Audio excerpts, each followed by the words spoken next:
One of the things you learn about sharks is that there are more than 350 species. There's not just one type of shark, nor one type of shark tooth, but without question, most are incredibly sharp. They're the sharpest thing I've ever dealt with in nature. Marty Snyderman speaks from decades of experience as one of America's most accomplished underwater filmmakers.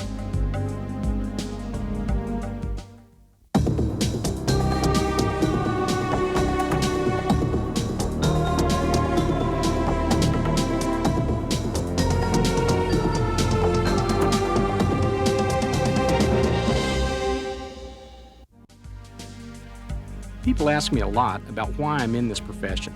They say it's so hard, we put up with so many elements that we can't control.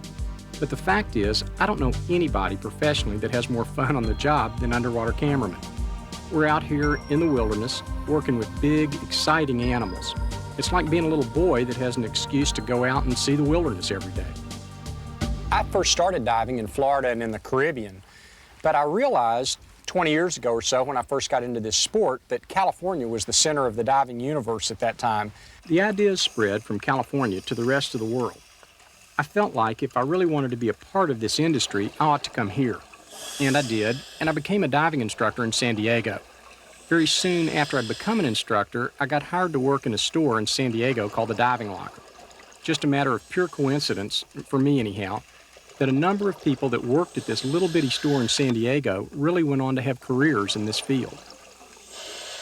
A friend of mine named Howard Hall worked in the dive store that I first worked in San Diego. And Howard and I basically shared a dream to make our livings as underwater filmmakers. We started doing a lot of diving with open ocean sharks in California. And that's the thing that really got me started, and Howard started, in terms of our real careers. It kind of set us apart and got us our first professional break. So my history in filmmaking is really pretty closely connected to this whole world of sharks. Marty's dive partner, Howard Hall, has visited oceans throughout the world. But the kelp forests of Southern California are still a strong attraction. One of the really neat things about kelp forest is that it's kind of dark and obscure. So you're in one of those environments where it's sort of Tolkien-esque, you know, there's the shadow, and you never really know what's out there. And in California, anything can be.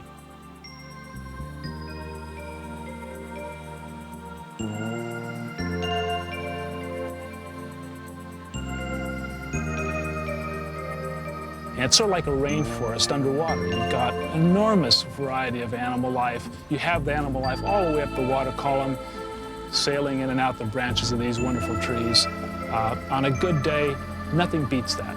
There's sometimes sharks in the kelp forest. I've seen really enormous animals in the kelp. I've seen 2 gray whales come by. And that's a big surprise when you're on the bottom and all of a sudden through these branches of giant kelp you have an animal that's 40 feet long go by you.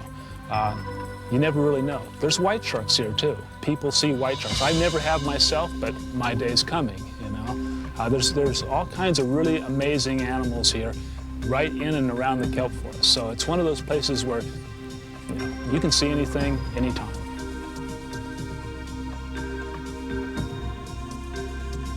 Diving in the kelp forests at Catalina is one of the prettiest environments you'll ever see anywhere on planet Earth. Plants grow over 200 feet long, and in clear water, sunlight shimmers down through the forest. It's really a spectacular scene. There's over 800 different species of animals that can be found in kelp forests. So not only is the kelp pretty, but it's the center of a wonderful ecosystem. And there's no better place in the world to dive than a kelp forest on a great diving day. One of the beauties about diving out here in the kelp is you never really know exactly what you'll see. You may swim through a school of fish in the kelp and you emerge out onto the sand and there's 3 or 4 angel sharks laying in the sand, or horn sharks or bat rays. And you come back and you do it again 2 weeks later and there's a whole different community here. That's one of the special qualities about diving in the kelp and over the sand bottom. Marty and Howard developed their skills in diving and camera work. They began to share their films and photographs with others, educating the public about the undersea environment. They ventured offshore into the deep Pacific to record the behavior of the blue shark. The men were soon rewarded for their efforts, but By using bait to draw the blue shark close for filming, the cameramen created circumstances that endangered them both. The question of whether or not the average sport diver needs to be concerned about safety because of shark attacks, it always comes up. It's pretty unlikely that in any situation a sport diver will ever have a problem. It's different when bait is in the water. Over the years, I've used a lot of different weapons or protective devices, from a shark billy to a power head, a taser gun which creates a shock. There's surfactants, which are a type of repellent. And the fact is, with all of those other devices, you've got to hit the shark or squirt something directly into the shark's face and gills. A blue shark's death in these circumstances is totally unacceptable to those who have a knowledge of the animal's behavior. But in the early years of diving with blue sharks, divers reacted from fear rather than knowledge. Through experience, divers realized that killing sharks was no solution. After all, man, rather than shark, is the visitor in the environment. But the threat of injury or death exists, even for the most experienced diver.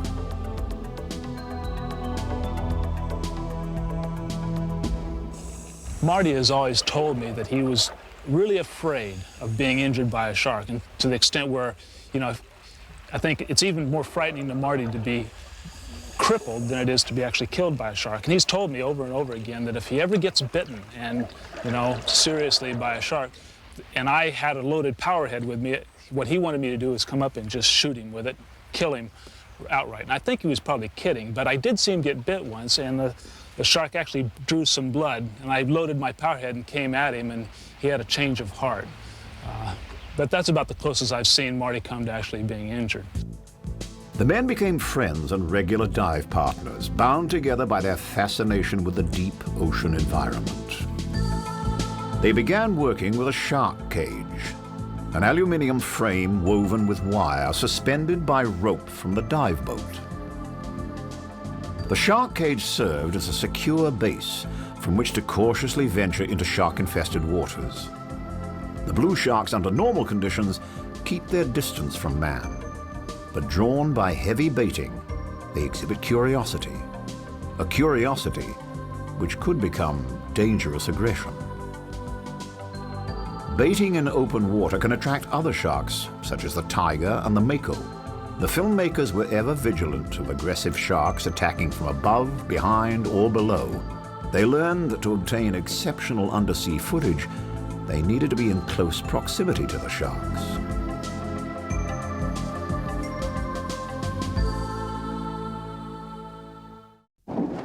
Marty Snyderman and Howard Hall were soon at the leading edge of new technologies which allowed them to get closer to the ocean's most ancient predator.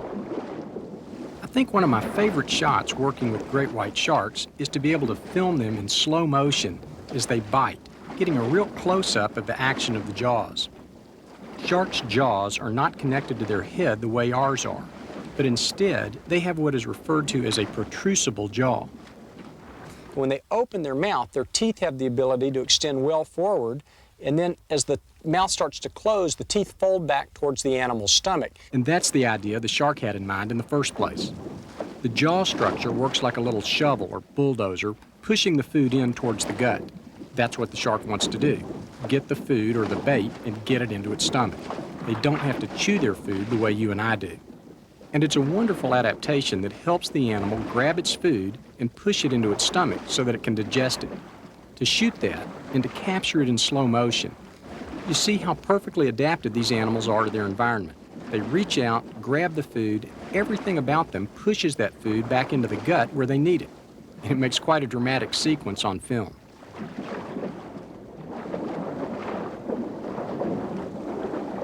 Marty Snyderman and Howard Hall continued their exploration of the Pacific Ocean. But they wanted a secure undersea environment to protect them from sharks aroused by the presence of bait.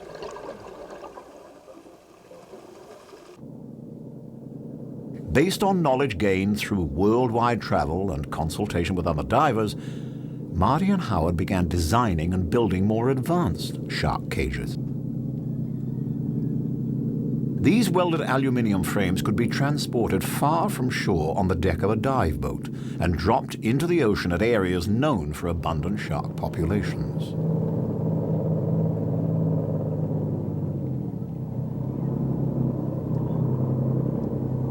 The cages had their own buoyancy devices, so were not dependent upon flotation from the dive boat.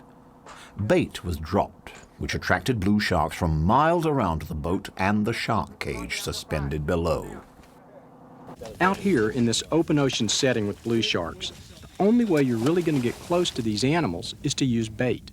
But when you do use bait, you change the game considerably and make it really somewhat of an artificial situation. We jump right into the middle of the odor corridor, or chum line, with all the bait. And the sharks swim right up the chum line to the source of the bait, and we're right there with our cameras. One of the major differences between underwater film work and topside is that in underwater work, you have to be within just a few feet of your subject. What we really have to do is get the shark literally right on top of our cameras in order to capture the kinds of images that make good films. Once sharks were attracted to the bait, Marty and Howard entered the water and quickly swam down to the shark cage. Early on, when we first met each other, we built shark cages and started going out into open ocean to try to capture images that were a little different than we could get in a typical sport diving situation.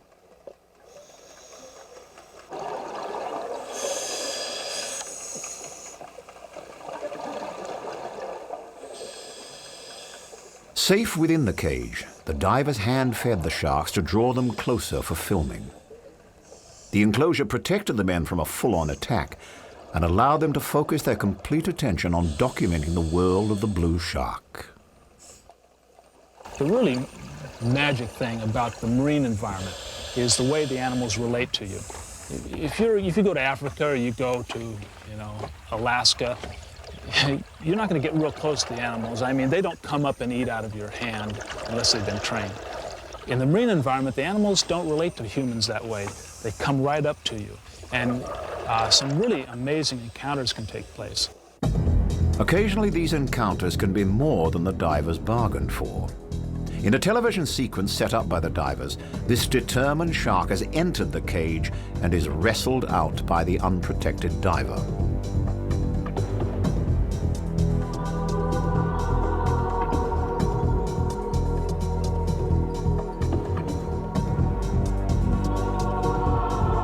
The trailing of bait over the side of the boat creates a large column of scent, which attracts sharks from miles around.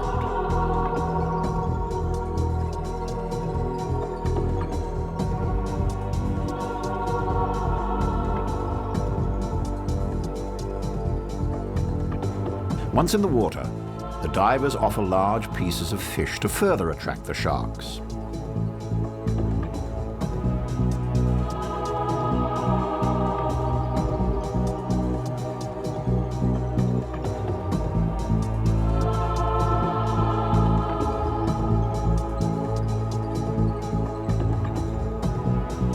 Hand feeding without protection is extremely dangerous.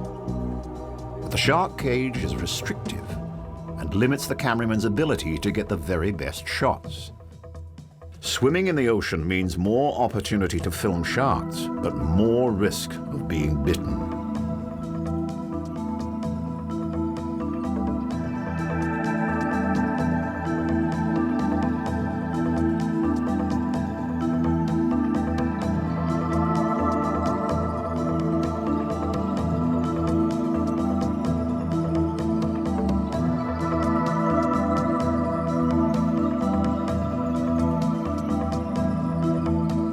Blue shark, aroused by the scent of the bait, will investigate everything in the odor corridor.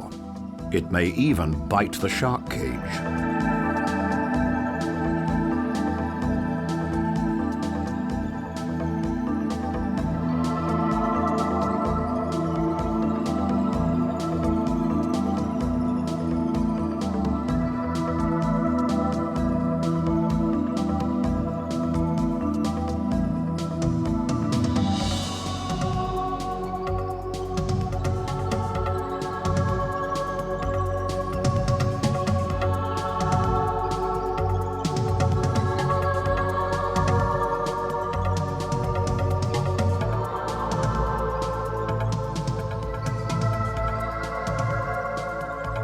Despite the danger, the divers continue to photograph and film.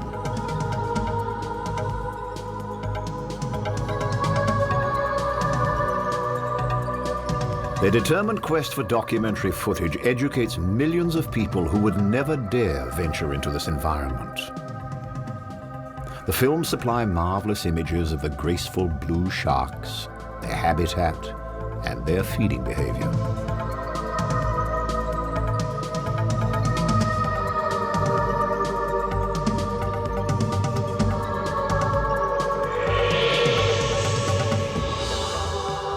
Tests of shark repellents are ongoing.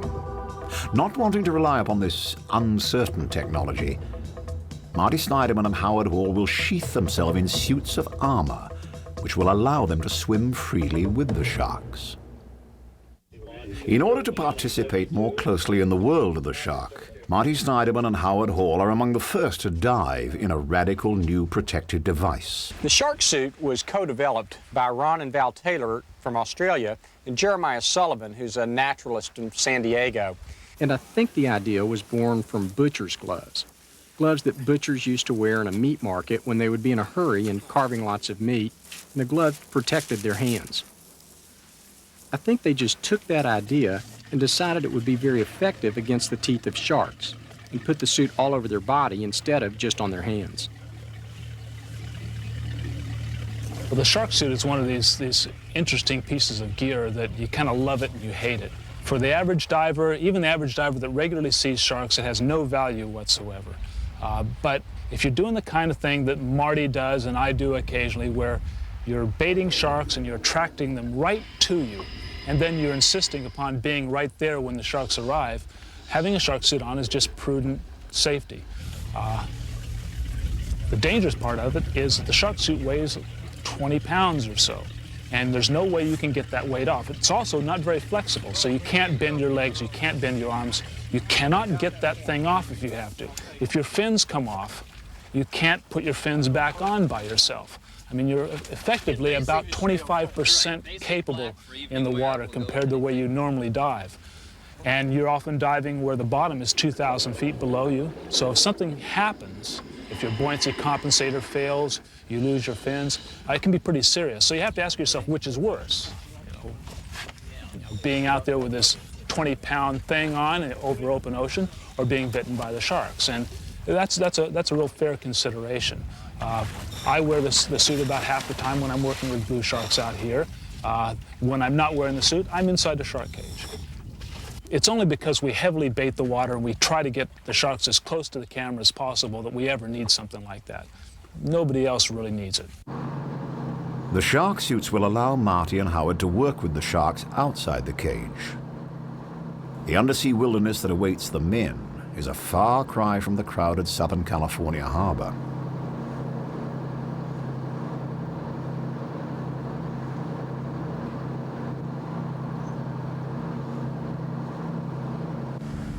The steely cage is the first line of defense against a bait-aroused shark population.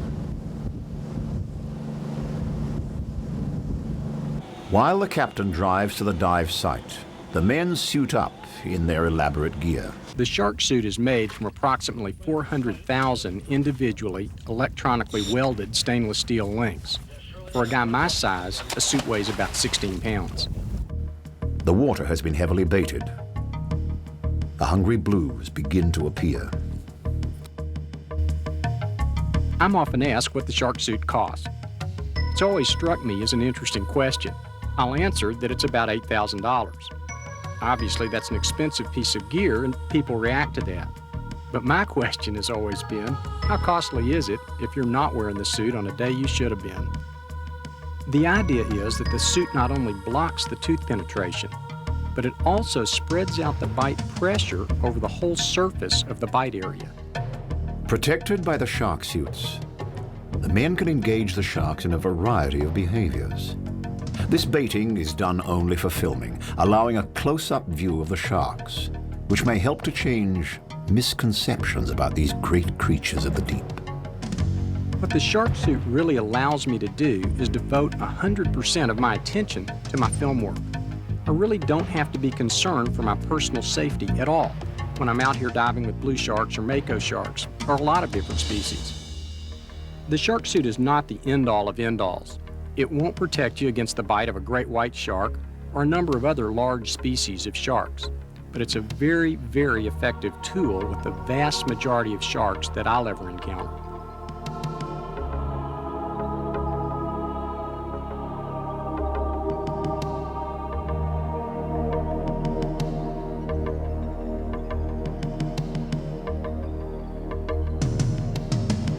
The term bait and switch takes on new meaning as Marty feeds the blue shark, then substitutes his steel-encased arm into the shark's awaiting jaws. Such interactions occur by intent only when the diver needs to demonstrate the suit's effectiveness. Unless the diver tests it firsthand, he will not be confident in its protective ability.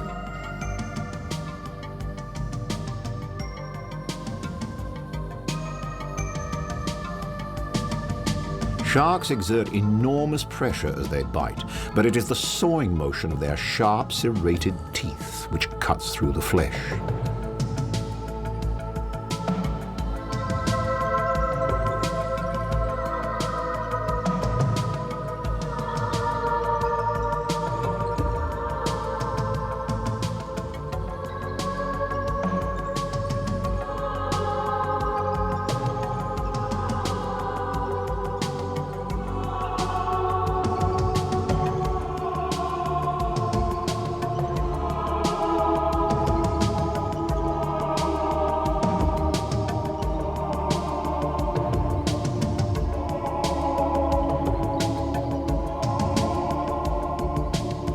The men dive in 10 to 20 feet of water, though the bottom depth may be 3,000 feet below.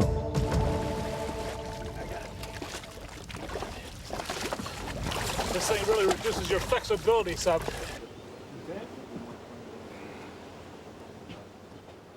They return to the surface to reload their film cameras. The magazines can carry about 12 minutes worth of film. The cameras, waterproof housings, and shark suits represent a large equipment investment for the underwater cameraman.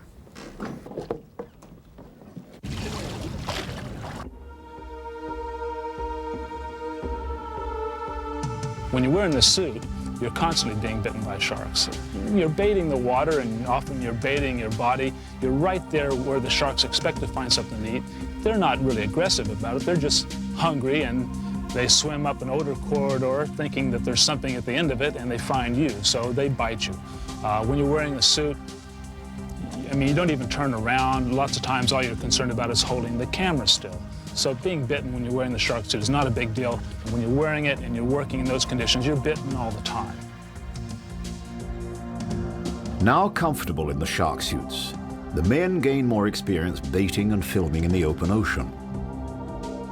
The shark suit, at first considered a novelty, is now considered standard equipment by many who study and film sharks.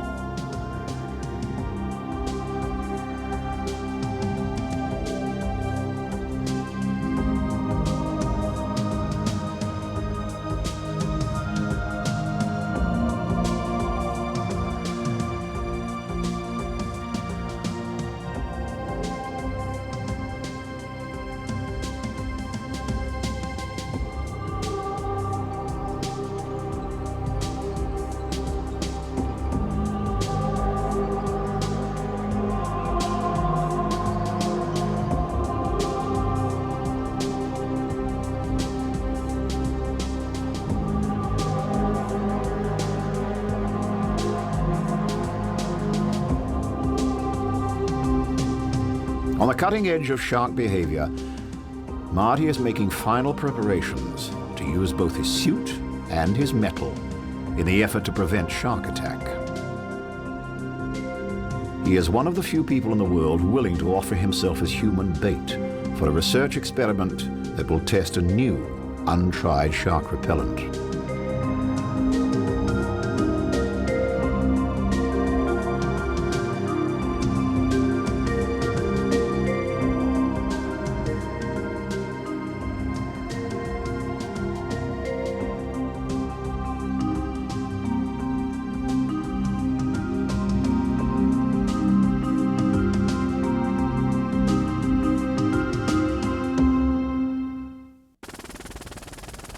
Once again off the California coast, Marty travels to the resort island of Catalina. Here, in the deep blue ocean just offshore, the pelagic or open ocean blue shark is found in great abundance, providing a perfect subject for the shark repellent test. On Discovery, Marty joins noted shark expert Dr. Don Nelson, a developer of an exciting new weapon against shark attack. Nelson has spent years perfecting Shark Repel, which shoots a payload of chemicals known to drive sharks away. The catch? It must be fired at extremely close range. Don, how close does the shark need to be before I fire it? You need to be basically right up against its face. Try to get it in the mouth. For Marty, the only way to get the sharks that close is to allow himself to be bitten.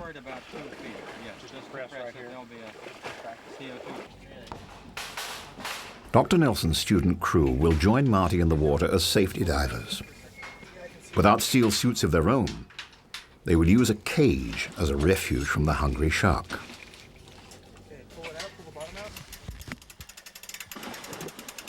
The cage will also provide the divers a platform and place to rest from the strong currents that flow off Catalina. Without a bloody, oily mixture of fish entrails known as chum, the blue shark would ordinarily never approach the dive boat. Like ringing a dinner bell, the chum slick spreads out for miles, inviting any sharks in the vicinity over for a bite to eat. In only minutes, the shark arrives, digging into a few appetizers before the main course. A well-armored Marty Snyderman can join the party.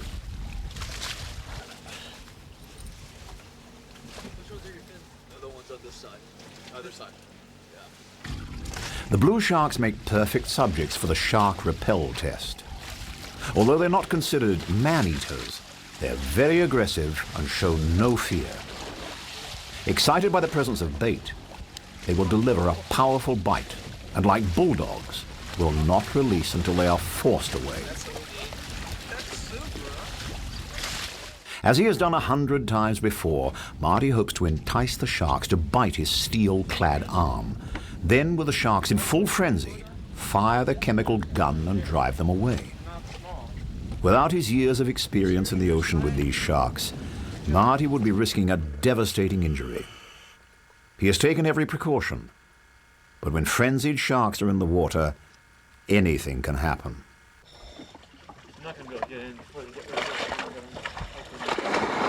The shark repel device, if successful, could revolutionize diving and human interaction with sharks. Its small size makes it convenient for a diver to carry into shark-infested waters. Although it provides only a single shot, it can be reloaded, making it economical. The chemical itself, 150 cc's of sodium lauryl sulfate, is a potent mixture known to be irritating to sharks. Like mace, it is designed to repel but not kill. For Marty, a lot is riding on this test.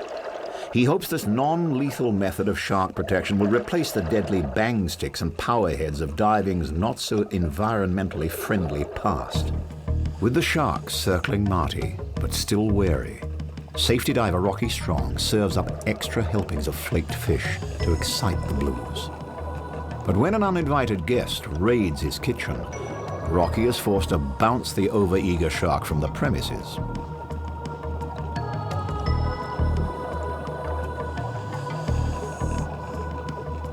Now fully engaged in the feeding mode, the hungry sharks turn their attention to Marty. Fighting his own adrenaline, he must be patient. The shark has to be at point-blank range of the chemical to be effective.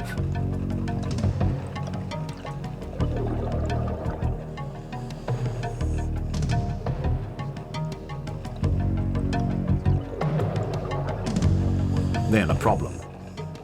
Though the shark was within range, the gun will not fire. Marty must leave the water immediately.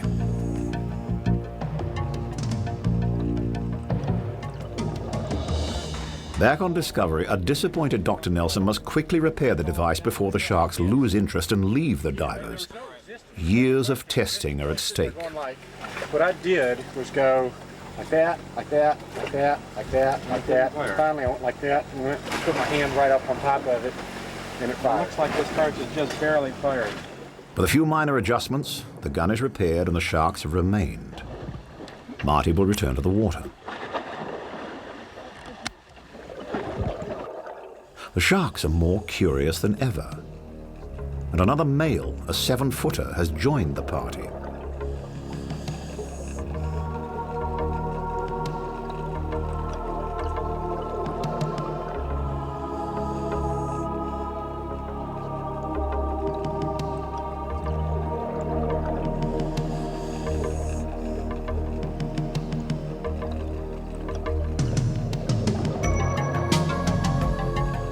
The new arrival is on the verge of attack. Marty knows he may not get a second chance.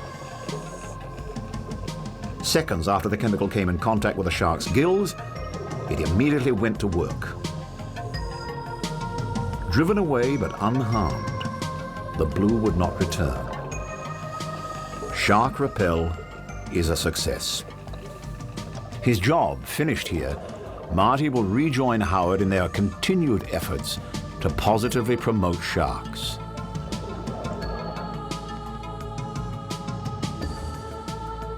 Sharing their incredible experiences with the predators, the duo will lead a group of sports divers into the realm of the shark.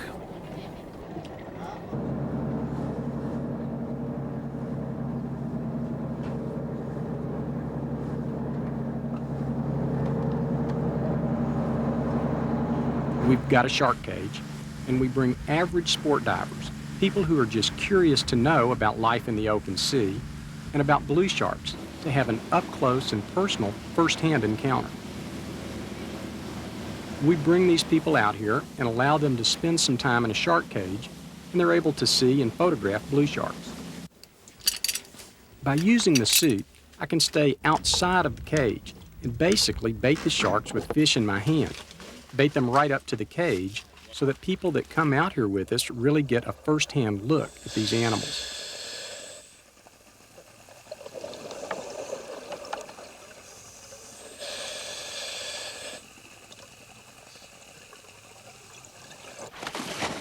One of the things that happens when you see the environment sort of going downhill is people say, well, we got to keep people out of the water, or we got to keep them off the island, or we got to protect the environment by keeping people away.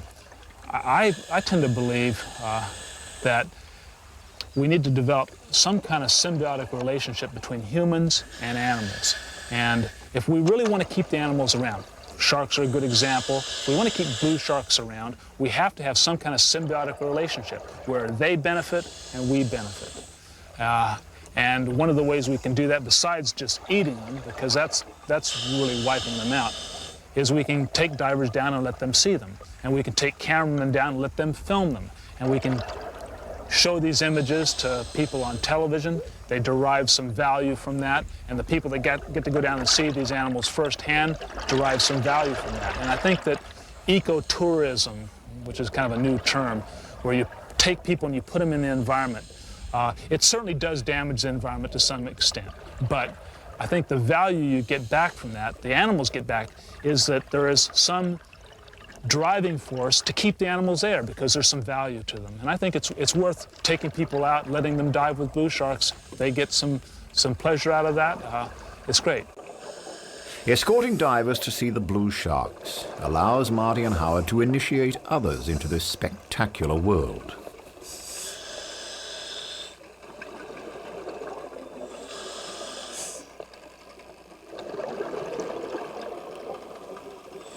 The blue shark is one of the most wide-ranging of the 350 shark species. It is found in tropical, subtropical, and temperate oceans.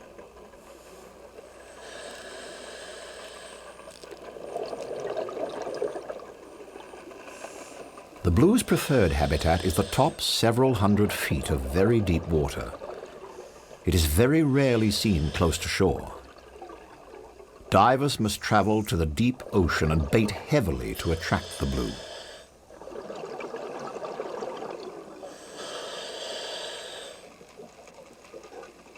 Protected by the shark suit, Marty exits the cage. He hopes to hand-bait the blues and lead them directly towards the cage, rewarding the enclosed divers with the thrill of their lives.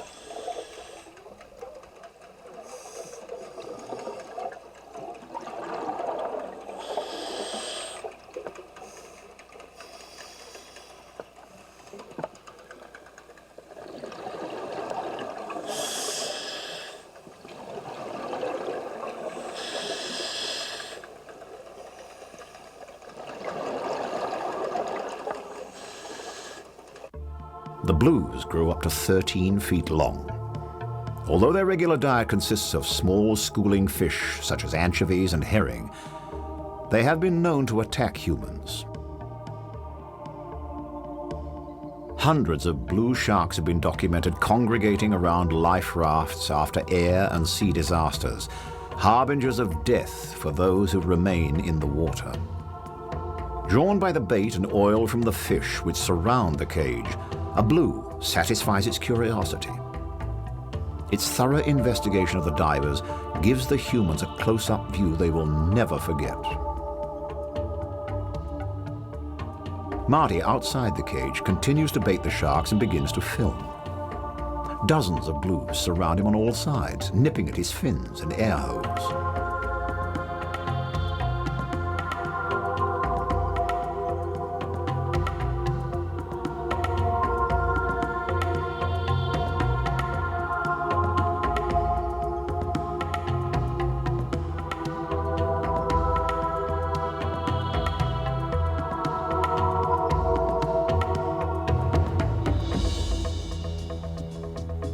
These younger and smaller sharks are sometimes even more aggressive than their older and larger counterparts.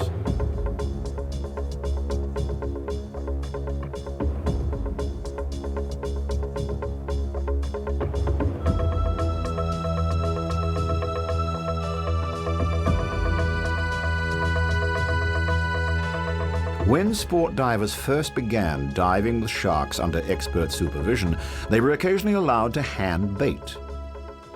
But even the shark cage does not give 100% protection from attacks. Qualified experts no longer allow novices to perform such risky behavior.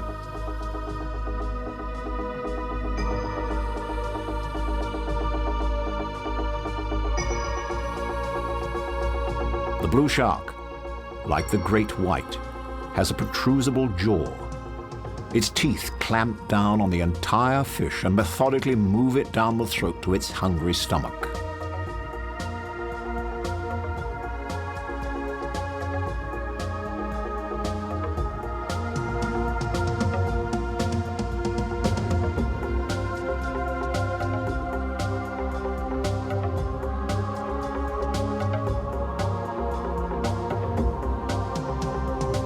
Marty baits the sharks a final time.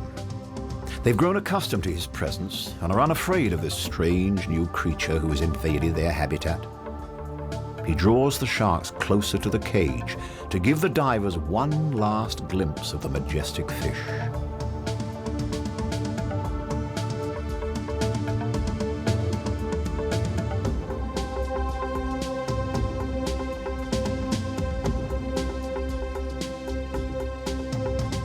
The bait is finished, the adrenaline spent.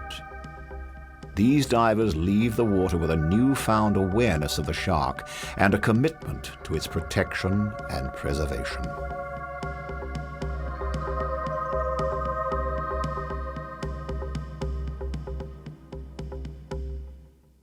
I've never actually had a conventional job.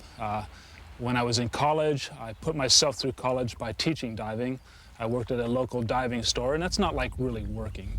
You know, it's a fun job. It's a recreational job, and I got to go diving a lot, and I paid for that by teaching people to dive, and I got my college education that way.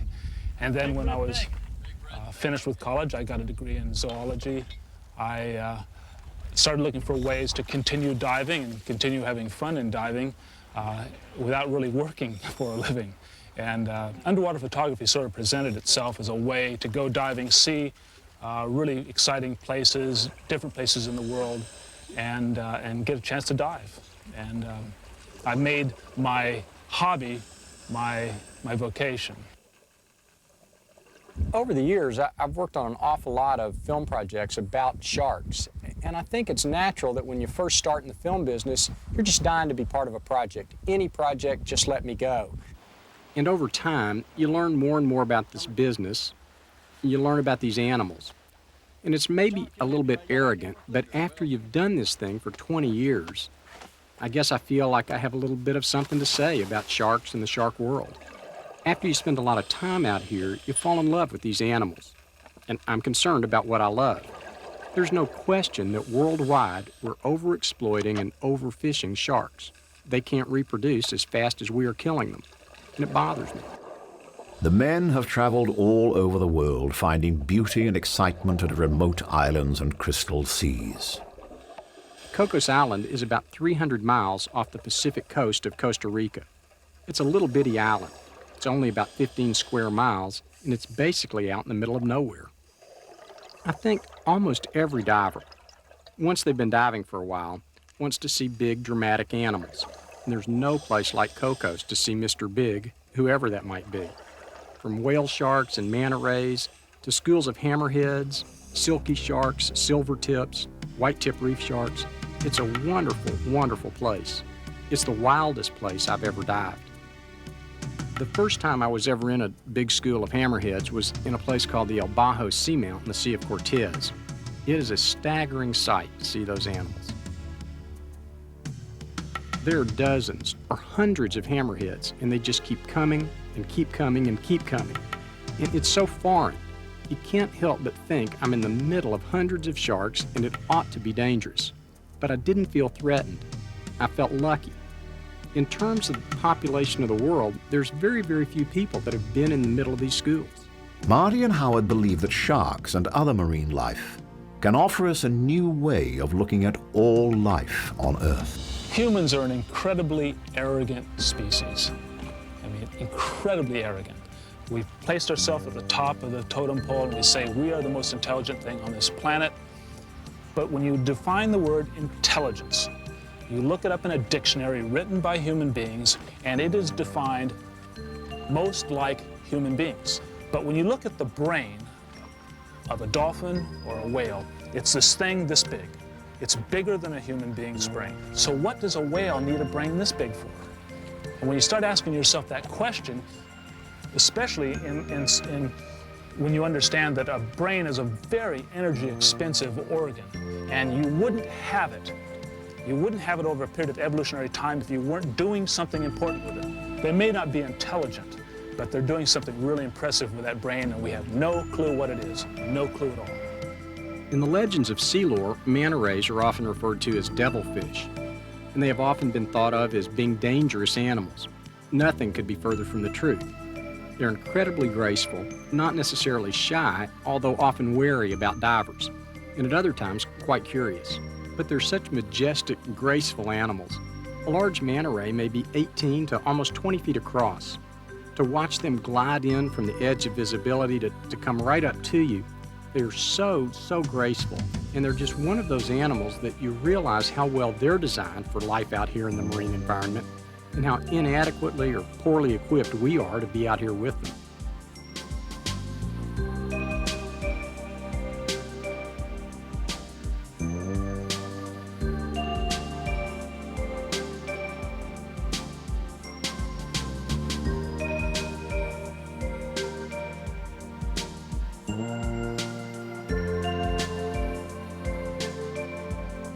When you first see a whale shark, you're just overwhelmed by their size. But after you've relaxed and are around them for a little bit, you realize these animals are not dangerous, they're just big. Whale sharks are like a big open ocean reef, and they attract an entire community of marine animals to them. You'll see remoras, which are small fish that attach themselves to the whale shark. There's pilot fish and lots of juvenile fishes, all that are swimming under the underbelly or out in front of the head or hanging underneath a fin. And these animals just travel with the whale shark.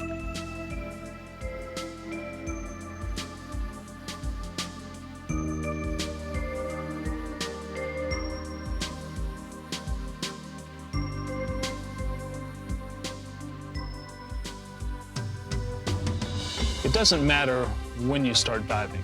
When you first go into the ocean, doesn't matter where, there's fish everywhere. I mean, spectacular quantities of fish, lots of diversity, and it's really wonderful. 10 years later, there's a lot less. You have to be diving 10 years in order to see it, though. You start diving sort of at the top of a declining curve of abundance and diversity. And it doesn't matter if you started 40 years ago or you start today. When you enter the water, it's spectacular, and you're just blown away by how beautiful it is.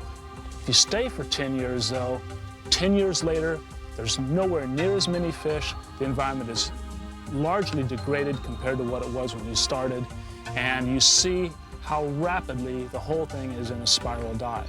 And even in the 20 years that I've been diving, the change in this environment, the change in the Sea of Cortez, the other places I've been diving, it's absolutely awesome. The overall environment, though, is basically being fished out, and it's commercial fishing that's doing it. You're using really big factory-type ships all over the world to just take as much as you can possibly get. These animals are being taken, and nobody really knows what impact that's having. When it comes to sharks, sharks are being fished by everyone everywhere, and sharks are a type of animal that do not reproduce very rapidly. And every place in the world that I know of, sharks are declining in number, every place. It's such a needless waste of a resource. I'm not saying we shouldn't utilize sharks. I'm just saying we shouldn't overfish them. And if there's anything I could do professionally with the rest of my life, I think I'd like to be a spokesperson for the marine environment. I'm really concerned with the way people utilize the marine environment and marine resources. I'd like to see us do it intelligently. Our world has been called the Blue Planet, but only a few of us experience the majestic creation beneath the sea. Marty Snyderman and Howard Hall. Through their efforts, we learn about this unique environment. Through our increased understanding, perhaps sharks will maintain their rightful place in the vast oceans of the world.